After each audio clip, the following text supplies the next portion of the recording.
কি ফিলিস্তিন নামটা শুনে এড়িয়ে যাচ্ছেন? যান, এড়িয়ে যান। কেননা ফিলিস্তিন তো আর আমাদের বাংলাদেশ না। কোনো সমস্যা নেই, এড়িয়ে যান। কিন্তু একটা কথা মনে রাখবেন, সেই কাল কিয়ামতের দিন যখন আল্লাহ আপনাকে প্রশ্ন করবে, তখন কি করবেন? কি করবেন যখন জিজ্ঞাসিত হবেন যে কেন আপনি মজলুম ফিলিস্তিনদের পাশে থাকেননি? জানি উত্তর দিতে পারবেন না, কারণ আপনার নিজেরই জানা নেই এর উত্তর কি হবে।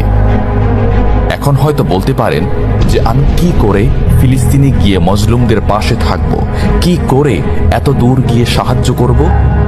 হ্যাঁ, এইরকম প্রশ্ন যদি আপনার মনে উদয় হয়ে থাকে, তাহলে অবশ্যই আপনার মনে অলসতা আর বজ্রে ভরা। এই আধুনিক যুগে অস্ত্রের চেয়ে পাওয়ার হচ্ছে মিডিয়া, তাই মিডিয়ায় বেশি বেশি করে তা প্রচার করুন। হ্যাশট্যাগের মাধ্যমে প্রতিবাদ করুন। এই ক্ষুদ্র প্রতিবাদ একদিন